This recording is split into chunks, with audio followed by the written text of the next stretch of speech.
Hello everybody and welcome back to the Galactic Armory. We have an exciting update for you on this Medieval Rex costume from Jake Bartok.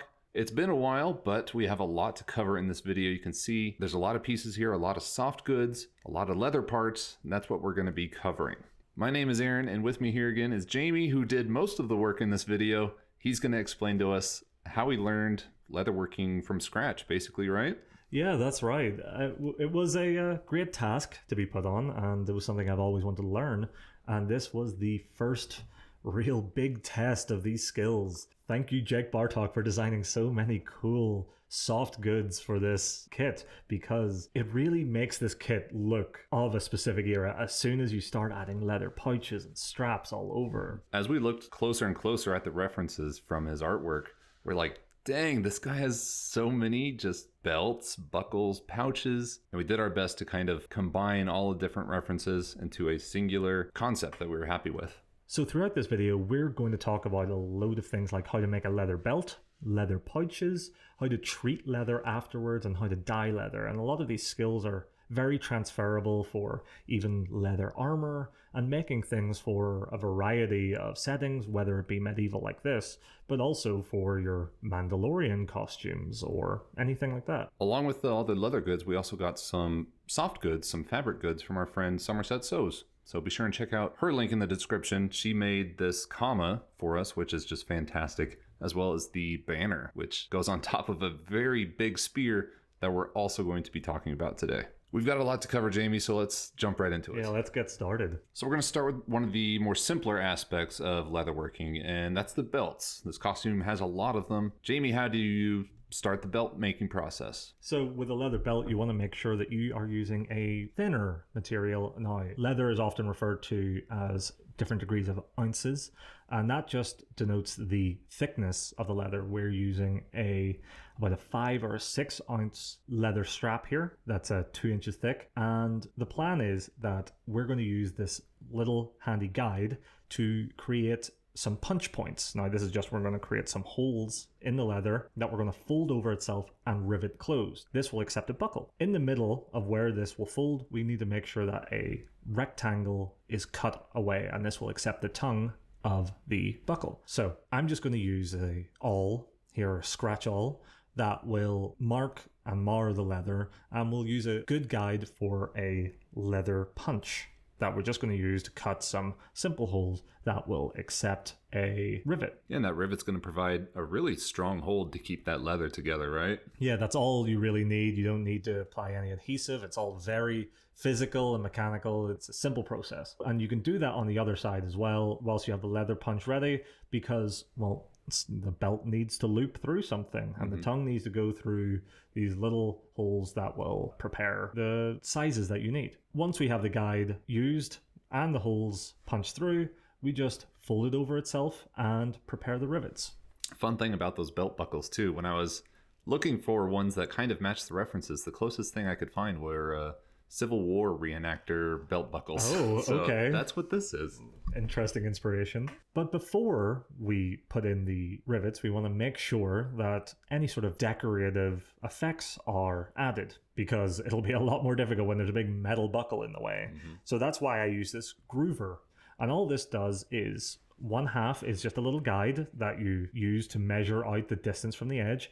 And then it is just a small cutout that just scrapes away a certain amount of the top layer of the leather. Now, this is often used to guide a chisel or something that will allow you to punch in holes for stitching, but it also adds a really nice border and makes a really nice decoration to the leather. Yeah, it definitely gives it a nice trimmed look and fancies it up a little bit. And Rex is nothing but a fancy boy. Right. And with that border along the entire leather belt, that's when we are ready to add the buckle. Just fold it over itself, let the tongue through the strap line, then add those rivets and use a punch to just press them together. You'll just need a hammer and the punch set that comes with your rivets. And that'll hold really, really well. It's pretty simple. It's pretty done at that point. If you've got the holes punched on the other side, you are done. You have made yourself a leather belt. Yeah, your first belt. One of several in this build. Yeah, 4 very different belts across the whole thing. But no doubt when you make a leather belt, there will be some excess material. So you want to do a belt catch. Now, this is just a small strip of leather that will overlap, and then you'll stitch it together, and it'll allow you to hold the rest of the excess belt. All that extra belt. Yeah. We're just going to use a stitching punch here. Just add 4 little holes on each side. Just push it through. Make sure that it's ready to accept a stitch. So that's where all those little holes in the table came from. Yeah, that's me. Sorry. So we're going to use a specific type of leather needle here. They're thicker. They have a larger eye to them. That is to accept a waxed thread, and that is a thicker thread than you would usually get in your standard sewing kit. And we're just going to use a saddle stitch to just do a rough stitch across these 4 eyes. Now, a saddle stitch is an interesting one because it uses a needle on both sides and will thread across itself. Once that's nice and secure, you just trim it and use a little bit of fire to just burn the excess thread, and that will actually melt the thread, melt the wax, and it will keep everything nice and in place. And all that is just a simple leather loop that will be slotted on to the end of your belt, and you are done. You can use this for your own medieval projects, or you could just use this to make yourself a new belt.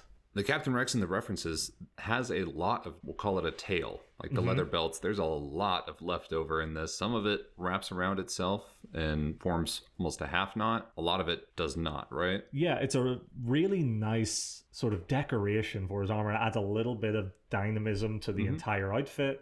And just to check your references to see what you want.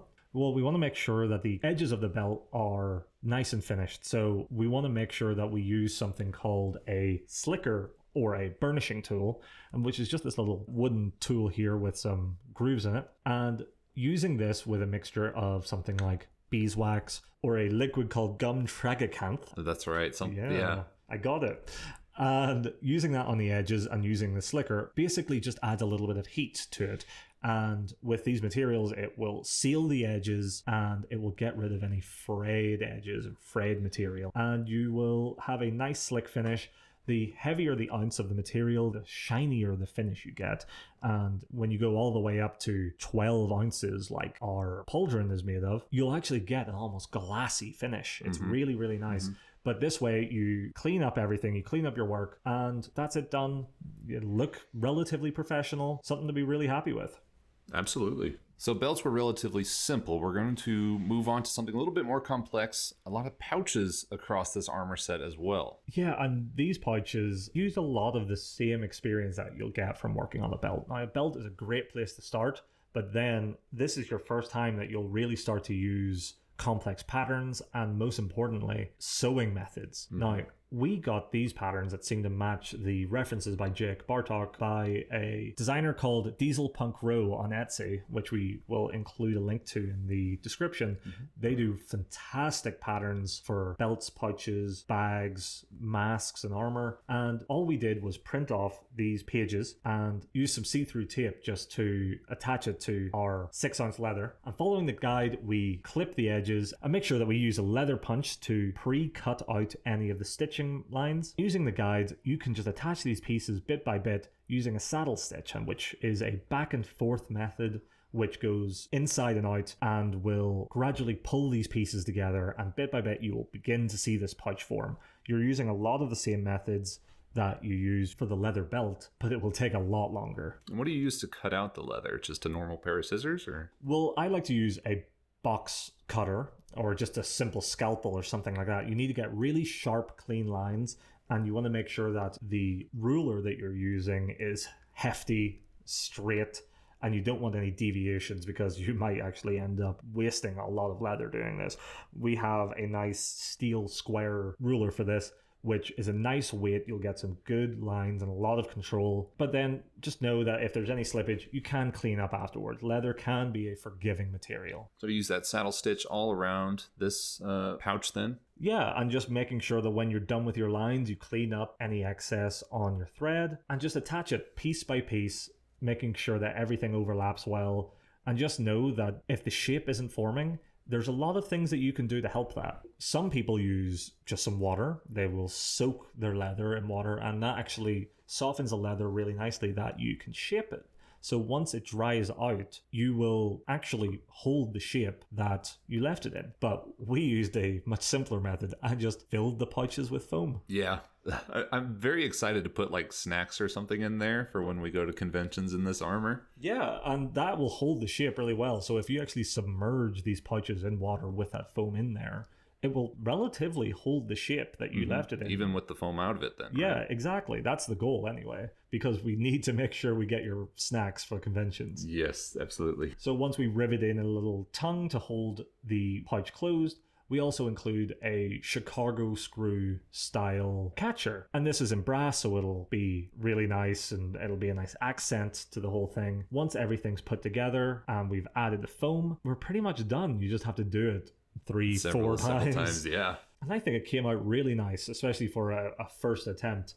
Oh yeah, absolutely. And these slot right onto the belt that we just made, right? Yeah, and it was really cool to see the final result. We wanted to make sure that these fitted well and we had a good idea of how it looked alongside the other pieces of leather. So as we went, we made sure to compare it to the armor, compare it to our references. In fact, we even made sure that they looked good together. So we decided with some of the pouches we made that we wanted to re-dye it. And the dyeing method is really easy. Leather dye comes with a woolly dauber, right? Yeah, your favorite term. The most like English sounding a nice woolly dauber, and you just daub it on. You make sure you add a little bit of water just to moisten the surface, and then the dye will just soak right in. And once it's on and soaked through, just give it another wash and you're done. It's as simple as that. It's an easy process. You can make this brown leather black, you can darken the leather, brighten it up.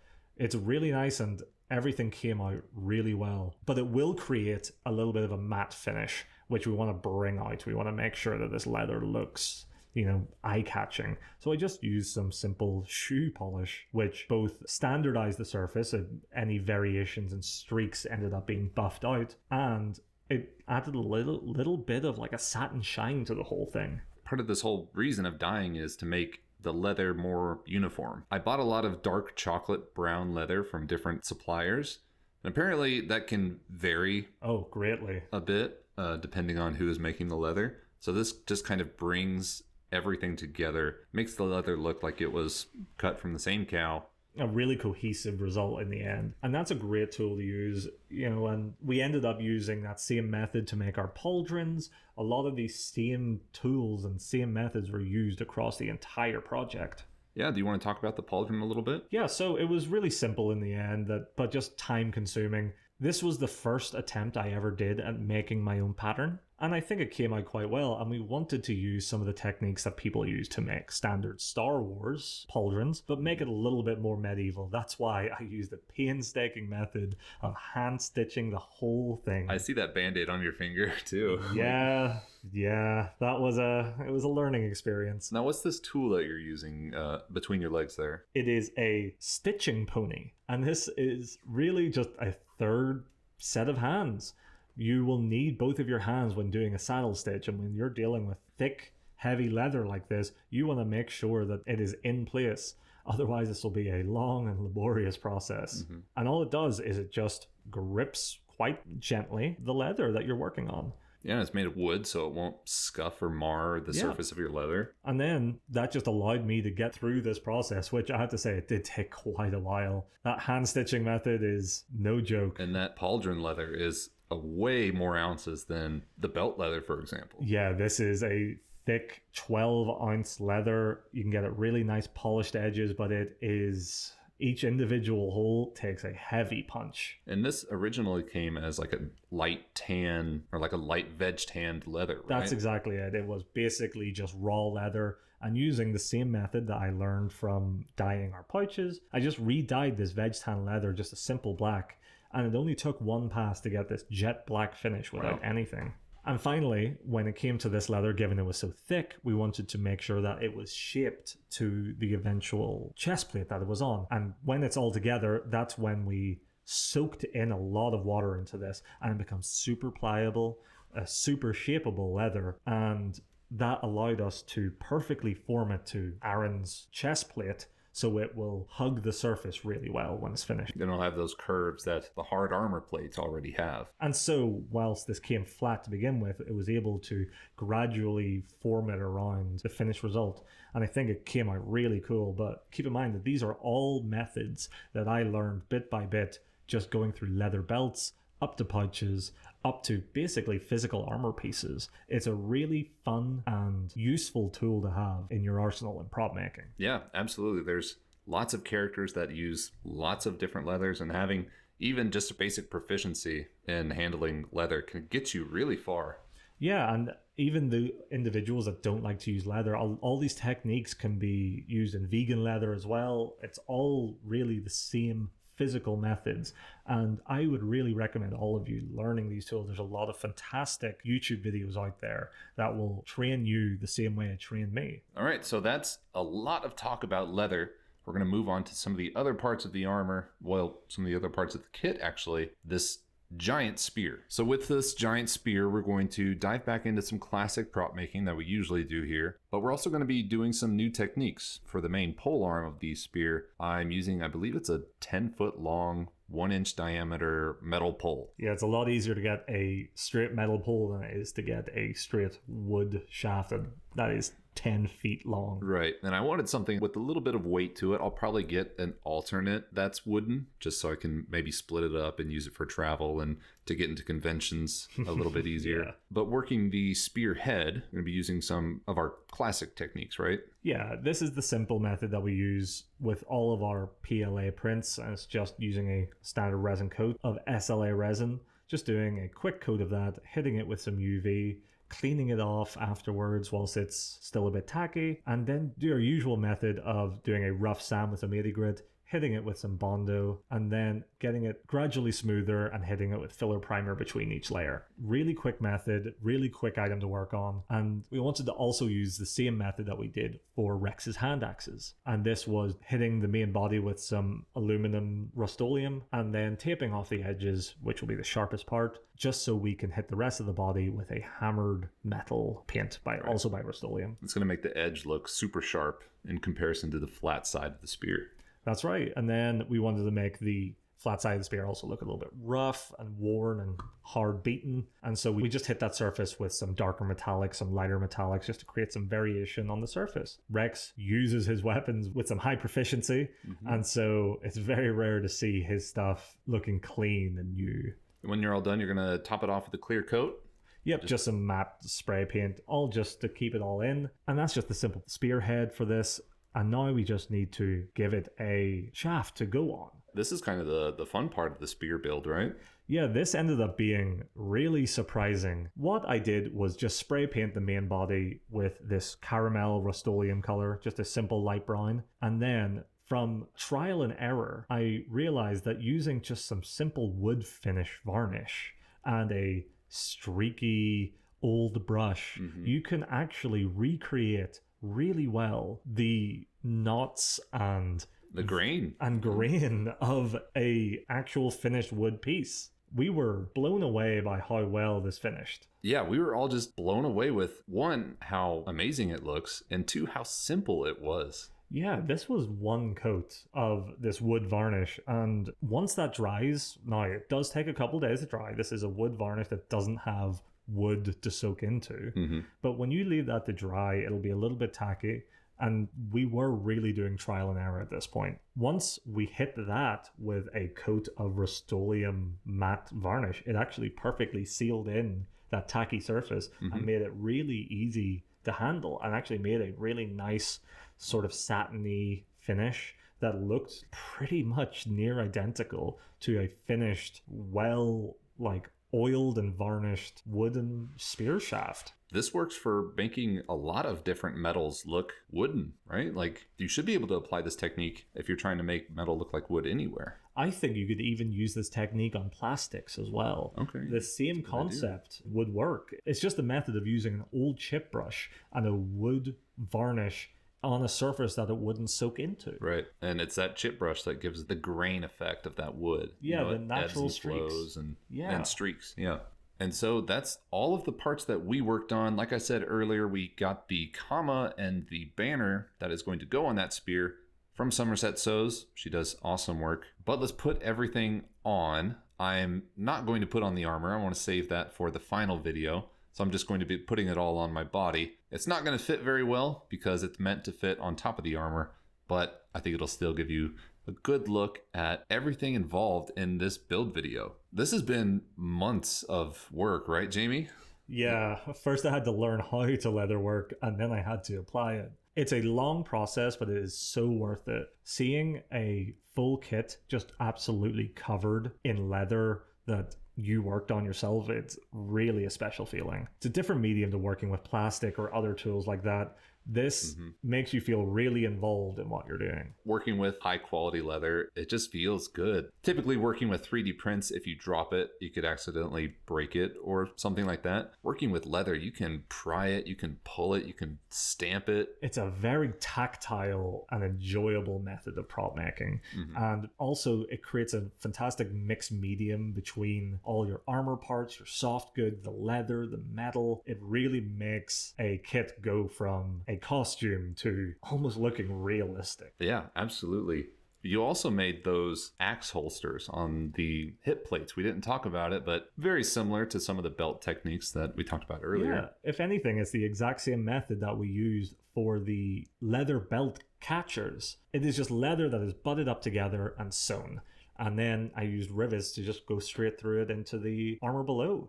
Really simple techniques that can be used from the very beginning of your time with leatherworking. You just get better with it over time and start to get more adventurous. Absolutely. And there's, like I said earlier, there's a lot of different cosplay projects that use leather to some degree. So having this basic working and knowledge of leatherworking can get you really far and relatively quickly too. Jamie, you devoted a while to learning how to do this pretty well, but I mean, I think you picked it up pretty quickly, right? I spent one full day just watching YouTube videos. That's all it really takes, is just taking in what the methods are, trying them for yourself and repeating them, and eventually, and actually pretty quickly, you'll pick up these skills for yourself. I am so excited to show you guys how all of this looks together with the armor underneath. We're pretty much at the finish line for this project, and so I cannot wait to show you guys how it all comes together. We've done a few test fits and everything has had its final tweaks, final changes. All that's left now to do is to put it all together to show you guys what it looks like. I want to give a big thank you to first Jake Bartok, Somerset Sews, Diesel Punk Row, and of course to you, Jamie, for doing most of the leatherworking, pretty much all the leatherworking actually, on this project. Thank you for giving me the opportunity to learn a new skill. I think you did an amazing job with it. There's no one else I'd rather trust with my leatherworking now. Well, thank you for watching, everybody. We hope that you learned a few things in this video. I know we definitely learned a lot of new techniques and that we covered in this video. So I hope you enjoyed it. And stay tuned for the final Medieval Captain Rex video coming out soon.